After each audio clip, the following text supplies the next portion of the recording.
Inspiring women కి ఆదర్శం అంటే ఎవరని చెప్పారనుకోండి, మన నాగమణి గారు. ఉట్టి నాగమణి గారు కాదు, మణి నాగమణి గారు. ఒక business women and devotee, social worker, what not. Women లో ఎన్ని ఉన్నాయో చేయాలనని అవన్నీ సాధించడంలో నంబర్ 1 మన నాగమణి గారు. ఉట్టి మణి గారు చెప్పాను కదా, మణి గారు. నమస్తే మణి గారు. నమస్తే అండి. Welcome to omega TV. Thank you ma'am. Ma'am, village background నుండి అన్నారు కదా, ఏ ఊరు నుంచి వచ్చారు మ్యామ్ మీరు? నాది ఒంగోలు దగ్గర చిన్న విలేజ్ అండి, గుండ్లాపల్లి అని. ఒంగోలు నుండి 18 కిలోమీటర్ల దూరం. తల్లిదండ్రులకి మీరు ఎన్నో సంతానం మేడం? నేను మొదటి అమ్మాయిని, ఆఖరి అమ్మాయిని, ఒక్కటే అమ్మాయిని. తల్లిదండ్రులకి మీరు ఒక్కటే అమ్మాయి. హైదరాబాద్ కి రావడానికి గల కారణం ఏంటి మ్యామ్? పెళ్ళి. పెళ్లికి ముందు మొత్తం ఊళ్ళోనే? పక్క విలేజ్ మాది. ఓకే. మీ సార్ ఏం చేస్తారు మ్యామ్? సార్ ప్రింటింగ్ వర్క్స్ చేస్తారు. Printing like paper printing. First job ఉండే రిలయన్స్ లో చేశారు, నియో సిల్కా, ఏవేవో చాలా జాబ్స్ చేశారు. బట్ ఆయనకి జాబ్ సెట్ అవ్వక బిజినెస్ లోకి దిగారు. అలా. మీరు జాబ్ చేస్తారా మ్యామ్ స్టార్టింగ్ లో? ఏదైనా తినడం, పడుకోవడం, అంతే. అలాంటి వారు మీరు ఇంత బిజినెస్, మేము విన్నది ఏంటంటే గోవా వరకు బిజినెస్ మెయింటైన్ చేసేంత వరకు ఉంది మీకు అని చెప్పేసి. అలా ఎలా స్టార్ట్ అయింది మ్యామ్ మీ జర్నీ? అంటే మెయిన్ ఏంటంటే అందరం అనుకునేదే కదా, ఇంట్లో కూర్చొని చాలని జీతాలు, ఏదో ఒకటి చేయాలి అంత ఆలోచించే మైండ్ కూడా నాకు లేదు. ఎందుకంటే నాకు 16 సంవత్సరాలకే పెళ్లి అయిపోయింది. 16 సంవత్సరాలకి మా పెద్ద బాబు పుట్టి 1 మంత్, నాకు మళ్ళీ మ్యారేజ్ డేకి 1 మంత్ బాబు ఉన్నారు 16 సంవత్సరాలకి. సో అందరిలాగే ఆడుకోవడం ఇదే తెలుసు నాకు. అలాంటి టైంలో ఈయనకి కొంచెం బిజినెస్ అప్ అండ్ డౌన్స్ అవడం, జాబ్స్ బాగా మారుతుండే, 6 months 4 months అలా మారుతుండే. ఇంటి ఎందులో పోయినా జాబులు మారుతూ ఉండేవాడు. నాకు అసలు స్ట్రగుల్స్ ఇవన్నీ మనకేం తెలుసు, ఎంతసేపటికి ఆడుకునే పని, ఇంట్లో వంట పని ఇది కూడా మనదేం లేదు, ఓన్లీ ఆడుకోవడమే తెలుసు. ఇక తర్వాత ఆయన ఇంకా మెల్లమెల్లగా జాబ్స్ చేంజ్ అవుతూ రిలయన్స్ లో జాబ్ చేశాడు. అప్పుడు కొత్తగా మనకి ఇంటర్నెట్ వచ్చింది. ఇంటర్నెట్ అంటే కూడా తెలియదు ఆ టైంలో. ఇంటర్నెట్ వస్తే అది ఓన్లీ ఫ్యామిలీస్ కే ఇస్తారు నెట్, రిలయన్స్ వాళ్ళది, బ్యాచిలర్స్ కి అసలు లేదు. అయితే ఇంటర్నెట్ కి వెళ్ళిన టైంలో ఈయనకి కొంచెం కొద్దిగా అప్ అండ్ డౌన్స్, సరిగా శాలరీ సరిపోక ఇదంతా ఇట్లా అవుతుంది. మాకు అప్పటికి బాబు పుట్టున్నారు, పెద్ద బాబు పుట్టున్నారు. అండ్ తర్వాత సాయి, మా రెండో బాబు కూడా పుట్టిన తర్వాత ఇంకా మనకు కావాల్సిన, ఇప్పుడు మనం అంటే ఎక్స్క్యూజ్ ఆడుకోవడం ఇవన్నీ నడిచిపోయినాయి. కానీ పిల్లల టైంకి వచ్చేలాకి నాకు ఇలా కావాలి, అలా కావాలి, నేను పడిన టెన్షన్స్ వాళ్ళు పడొద్దు, ఈ ఆలోచన బాగుంటుండే. సరే ఖాళీగా నేనేందంటే, సరే కూర్చొని నాది శారీస్ ఉంటాయి కదా, అవి తీసుకొని దాన్ని మగ్గం వర్క్ చేసుకుంటూ, నాది నేను చేసుకున్నాను, ఎవరికో చేయడం అనేం లేదు. ఖాళీ మేము మార్వాడి వాళ్ళ ఇంట్లో రెంట్కు ఉండేవాళ్ళం. ఓకే. సో ఆ టైంలో కూర్చొని నాకు బయట కూర్చొని చేసుకోవడం అలవాటు. ఊర్లో వాళ్ళం కదా, గబుక్కుని బయటకు వచ్చి అదే బయట కూర్చొనే చేసేవాళ్ళం. ఇంకా వీళ్ళు పక్కింటి వాళ్ళు చూస్తుండే కదా, చూసినప్పుడు ఈ శారీ వర్క్ చాలా బాగుంది, నువ్వు బాగా చేస్తున్నావు అంటే, బాగా చేస్తున్నానా అని చెప్పి అలా ఫ్రీగా, సర్లే తీసుకోండి మీకు నచ్చింది కదా అని చెప్పి ఫ్రీగా ఇచ్చేసాను ఆ శారీ.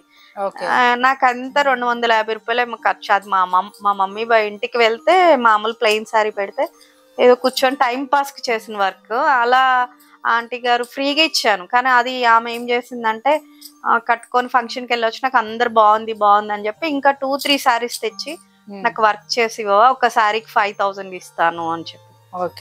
5,000 అంటే కూడా అది అమౌంట్ ఎంతో కూడా తెలియదు నాకు అసలు అంత పెద్ద అమౌంట్. అంటే నాకు ఈయన 500 అలా ఏదన్నా ఇస్తేనే అది చాలా పెద్ద అమౌంట్ నాకు ఆ టైంలో. ఒక్కసారికి 5,000 అంటే ఇది నాకు అయ్యే ఖర్చు ఎంత మహా అంటే 500కి మించి ఒక్కసారికి కాదు. ఇంకోటి ఏంటంటే, నాకు ఏదైనా వర్క్ పట్టుకుంటే అది వెంటనే అది అయ్యేంత వరకు అసలు నిద్ర పట్టదు అనమాట, చేసేసేయాలి అన్నట్టు. అలా ఒకసారి 4 చీరలు ఇచ్చారు నాకు, 4 sarees మా అంటే 3 days కో 4 days కో కంప్లీట్ చేసి ఇచ్చేసాను. సారీ మొత్తం 4 sarees కంప్లీట్ చేసి ఇచ్చాను. ఆంటీ షాక్, ఇదేంటిది అసలు ఇంత తొందరగా చేసావు, నీకు ఇంత టాలెంట్ ఇంట్లో ఎందుకు పెట్టుకుంటున్నావు, మా ఫ్రెండ్స్ కి అది చెప్తాను, నువ్వు కొంచెం చేసిస్తావా అని అంటే, చేసిస్తావా అంటుంది ఏంటి ఆంటీ అనేసి, సర్లే ఈయనని అడిగి అప్పటిదాకా ఈయనకి నేనేం చెప్పలేదు. ఏం చేసిస్తాను అంటుంది కదా, ఇంకా మా వారి బర్త్డే వస్తుంది. నాకు చిన్నప్పటి నుండి బర్త్డేలు చేసుకోవడం ఇవంతా అసలు లేదు. మా ఒక ఊర్లో ఇవన్నీ ఏముంటాయి, ఏముండవు. ఇవి నా బర్త్డే డేట్ కూడా ఎగ్జాక్ట్లీ నాకు తెలియదు, ఎందుకంటే మా అమ్మ వాళ్ళు ఇవన్నీ ఏం నోట్ చేసుకోలేదు. అయితే నేను తెలుసుకున్నాను అనమాట, నా బర్త్డే డేట్ కూడా నేను తెలుసుకున్నాను. నేను పుట్టినప్పుడు వీళ్ళు పోస్ట్ లో ఏవో సమ్ అమౌంట్ సేవింగ్ వేస్తే అమ్మాయి పుడితే నాగయ్య, అమ్మాయి పుడితే నాగమణి, అబ్బాయి పుడితే నాగయ్య అని రాసి పెట్టారు అక్కడ. సో అలా ఆ డేట్ మా నాన్నగారిని అడిగాను, ఇది ఎప్పుడు వేసారు నాన్న అంటే, ఒక 1 hour 1.5 నువ్వు పుట్టిన ఒక 1 hour కి పంపించామమ్మా అని అంటే, ఆహా అంటే ఈ డేట్ నా డేట్ ఆఫ్ బర్త్ అనేసి ఫిక్స్ చేసుకున్నాను. అలా ఈ బర్త్డేలు చేసుకోవడం ఇవన్నీ తెలీదు. కానీ మా పెళ్ళైన కొత్తలో మా వారు కేకులు తెచ్చివ్వడం ఇట్లా అంతా చేస్తే, అవును కదా నేను కూడా మా ఇట్లా చేయాలి కదా, నా ఫస్ట్ స్టెప్ మా వారికి చేయాలి అన్న ఇంట్రెస్ట్ తోటి సర్లే ఏదేదో బాగుంది డబ్బులు వస్తున్నాయి కదా అనేసి ఇంకా అలా వర్క్ స్టార్ట్ చేశాను. నేను వర్క్ నేర్చుకున్నారా మ్యామ్? ఇది ఏం లేదు, మనం టీవీలో వస్తుండే అప్పట్లో దూరదర్శన్ ఛానల్ ఒక్కటే వస్తుండే మాకు. ఆ దూరదర్శన్ ఛానల్లో మనకి మధ్యాహ్నం 12 o'clock కి 1 hour క్లాస్ వస్తుంది. అందులో చూసి నేర్చుకున్న. టెలిస్కూల్ అనే ఐడియా ఉందే ఉండొచ్చు, ప్రోగ్రామ్ లో వస్తుండే. మేకవర్స్ అనేసి ఫ్లవర్ వాజెస్ అన్ని నేర్పిస్తారు, డెకరేషన్ ఐటమ్స్ కూడా అన్ని నేర్పిస్తారు. అలా అందులో చూసి నేను నేర్చుకున్నదే. ఇంకా తర్వాత స్టిచ్ చేయడం మొదలెట్టినాక ఇది ఇలానే కుట్టుకుంటే బాగుంటుంది. నేను ఎక్కడ ఏ క్లాసెస్ కి వెళ్ళింది లేదు, మన దగ్గర ఉంది అట్లానేం లేదు. బట్ ఏదో అదొక ఇంట్రెస్ట్. ఇంకోటి ఏంటంటే రాను రాను ఇంకా షాప్ పెట్టుకుందాము అట్లా అంత టైం అంటే, ఆ టైంలో ఇంకా డబ్బులు లేవు, ఎట్లా ఏం చేయాలి. ఈయనకి బిజినెస్ అప్పటికి జాబ్ అంతా అయిపోయింది, ఎక్కడ సెట్ అవడం లేదు. ఎక్కడ కూడా 6 months 7 months అంతే. ఆ తర్వాత నచ్చేది కాదు, పిల్లల్ని మిస్ అవుతున్నామని ఇదొకటి ఉంటుండే. నేను చిన్న అమ్మాయిని, ఇంకెక్కడ ఏంటి మాకు అందంత మాత్రం ఇక్కడ ఎవరు తెలియదు కదా, ఎట్లా ఏంటి ఏం అర్థమయ్యేది కాదు. సరే షాప్ పెట్టుకుందాం, ఎలా డబ్బులు ఎలా, అప్ అంటే భయం, ఏం చేయాలి. పెళ్ళికి పెడతారు కదా నగలు, నగలు తెలుసు. ఆ నగలతోటి ఇంక సరే ఎవరినో అడగడం ఎందుకు, ఒక స్టెప్ తీసుకుందాం. నెక్లెస్ ఉండే అమ్మేద్దాం, అమ్మితే డబ్బులు వస్తాయి కదా అనేసి అలా ఆ టైంలో సరే పెడదాం అనుకున్నాం. ఏం చేయాలి ఏం తెలీదు. కాకపోతే నాకు ఇలా శారీస్ ఇవన్నీ. ఆ టైంలో మా ఇంటి దగ్గరలో ఒక బ్యూటీ పార్లర్ ఉండేది, అక్కడికి ఎప్పుడైనా వెళ్ళి కూర్చుండం నాకు అలవాటు. ఎవరైనా మంచి మాట్లాడితే వెళ్ళి చిట్ చాట్ చేస్తా మంచిగా. సో ఆ టైంలో ప్రసన్న అనేసి తన బ్యూటీ పార్లర్ ఉంటుంది, అక్కడికి వెళ్ళి నేను కూర్చొని మామూలుగా మాట్లాడుతుంటే ఇంకా అక్కడ వచ్చింది ఏమని అంటే, బల్గంపేటలో ఇట్లా ఒక షాప్ ఉంది, ఫర్నిచర్ అంతా ఉంది, బట్ బిజినెస్ చేసుకునే వాళ్ళు కావాలి, మెటీరియల్ ఒకటే.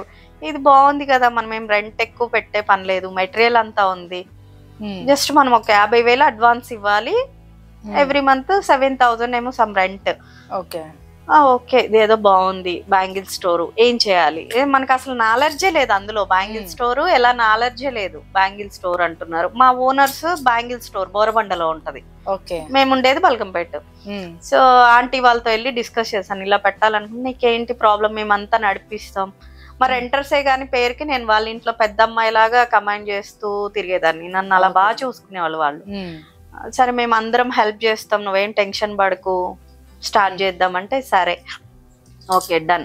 ఇంక నన్ను అడిగాను, సరే నీ ఇష్టం, నువ్వేం చేయాలనుకుంటే అది చెయ్యి అని అంటే, మరి ఎలా పిల్లలు ఏంటి అని అంటే, లేదు నువ్వు స్టార్ట్ చెయ్యి, ఏదో ఒకటి చేద్దాంలే అనేసి, పిల్లల్ని ఏదో ఒకటి చూసుకుందాంలే, నువ్వైతే సరే స్టార్ట్ చేయని ఈయన. సరే ఇదేదో ఓకే బాగానే ఉంది కదా అని చెప్పేసి మేమేం చేసినాం, ఇంకా నాది నెక్లెస్ ఒకటి అమ్మేసేసి ఇక షాప్కి 50,000 అడ్వాన్స్ పే చేసేసి మెటీరియల్ అంతా తెచ్చి పెట్టినాం. తీరా ఫస్ట్ డే ఎక్స్పీరియన్స్ ఏంటంటే, షాప్ పెట్టాం, నీట్గా సర్దాము, మంచి ఐటమ్స్ తీసుకొచ్చి పెట్టాం, అసలు బిజినెస్ ఏం లేదు. అందరు చుట్టూ కొనుక్కుంటున్నారు, అక్కడ కొంటున్నారు ఇక్కడ కొంటున్నారు, కానీ షాప్ లోకి మాత్రం రావడం లేదు సిచ్యువేషన్. ఇదేంటిది, మేము ఇంత బిజినెస్ ఇంత మంచి డెకరేట్ చేసి పెట్టాం కదా అని స్టిల్ మాకేం అర్థం కాలేదు. విషయం ఏంటంటే అక్కడ అంతా ఫుట్పాత్ బిజినెస్, షాప్ ఒక్కటి మాదే ఉంది. బల్గంపేట ఎగ్జాక్ట్లీ అమ్మవారి బ్యాక్ సైడే వస్తుంది, టెంపుల్ బ్యాక్ సైడే వస్తుంది. అసలు ఏంటి ఇది, ఎవరు రావట్లేదు, బిజినెస్ ఏంటి, మనం రాంగ్ స్టెప్ తీసుకున్నానా అనేసి నేను కొంచెం డల్గానే కూర్చున్నాను. అప్పుడు ఈయన అబ్జర్వ్ చేశారనమాట. ఈయనకు బాగా అబ్జర్వేషన్, మా హస్బెండ్ కి చుట్టూ ఏం జరుగుతుంది అన్నది అబ్జర్వేషన్ బాగా చేస్తారు. సో ఆగు, నువ్వు టెన్షన్ పడకు కొంచెం అని చెప్పి, మా దగ్గర టేబుల్స్ లేవు, బయట సర్దాలంటే ఏదో ఒకటి కావాలి కదా, టేబుల్స్ లేవు, ఏం చేయాలి. ఇంక ఈయన ఏం చేశారంటే థమ్స్అప్స్ అవన్నీ ఫ్రిడ్జ్ అప్పుడు అక్కడే ఉంటుండే, ఆ ట్రేస్ వస్తాయి కదా కూల్ డ్రింక్స్ పెట్టే ట్రేస్, ఐడియా ఉంది కదా, ఆ ట్రేస్ ని మొత్తం ఒక టేబుల్ లాగా అరేంజ్ చేసేసారు. స్టెప్ బై స్టెప్ పెట్టి ఇంత హైట్ లో, హైట్ కాదు, ఎలా అంటే ఒక బెడ్ లాగా, లైక్ మొత్తం ఆ చివరి నుండి ఈ చివరి దాకా చేసేసి దాని మీద ఒక క్లాత్ లాగా వేసేసారు. ఇంక ఇప్పుడు నువ్వు సర్దు, నీ టాలెంట్ ఇప్పుడు చూపించు, బిజినెస్ అవుతుంది. ఇదేంటి ఇది ఇలా పెట్టే సర్దు అంటారు ఏంటి, షాపుని తీసుకొచ్చి బయట పెట్టమంటారు, ఒక్కసారి పెట్టయితే చూడరాదా అని. సరేలే అయితే ఇంకైనా చెప్తున్నారు కదా అని మొత్తం ఏమేమి ఐటమ్ ఉన్నాయో అన్ని బయట తీసుకొచ్చి పెట్టినాం. ఓకే.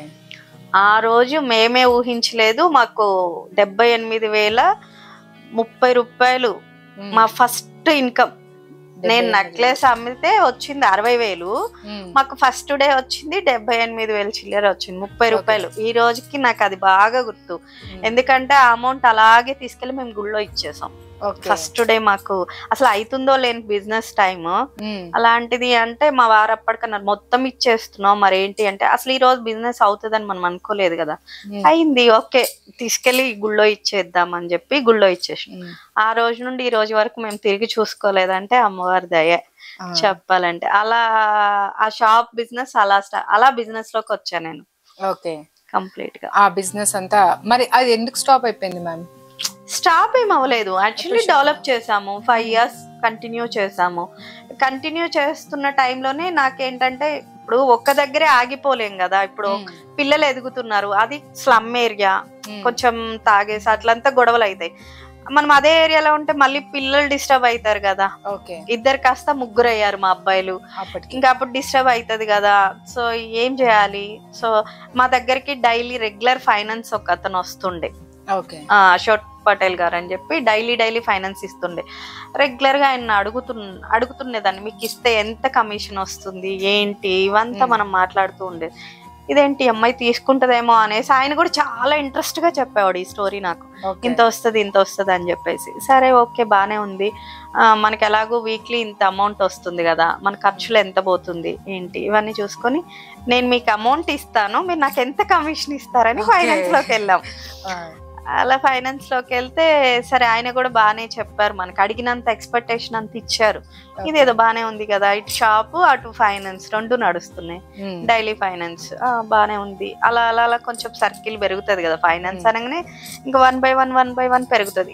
ఇతను డైలీ, ఇంకొక ఆయన భాస్కర్ రెడ్డి గారు అని చెప్పేసి ఆయన వీక్లీ మంత్లీ. సో అక్కడ కొంచెం ఇన్వెస్ట్మెంట్, అలా అలా ఫైనాన్స్ ఆఫీసులు పెరిగిపోయినాయి, కొంచెం గ్యాడర్ కూడా పెరుగుతుంది కదా ఆటోమేటిక్ గా. సో ఇంకా కొంచెం అమౌంట్ కావాలి, లిక్విడ్ అమౌంట్. ఏం చేయాలి, ఉన్నదైతే అమ్మలేం కదా. అప్పుడంటే ఫస్ట్ స్టెప్ గోల్డ్ అమ్ముతున్నాం, ఇప్పుడు ఆ సిచ్యువేషన్ రాదు, ఎందుకంటే అందుట్లో నాకు గోల్డ్ అంటే చాలా ఇష్టం. ఒక 1 lakh వచ్చిందంటే ఇమ్మీడియట్లీ 50,000 గోల్డ్ మీదే ఇన్వెస్ట్ చేస్తాను నేను. ఈ స్థలాలు ఇవన్నీ అసలు నేను నమ్మను, ఎందుకంటే మనకి ఏదైనా అవసరం అయింది అనుకో, స్థలం ఉన్నా ఎవరో ఒకరిని ఖచ్చితంగా మనం హెల్ప్ అడగాలి.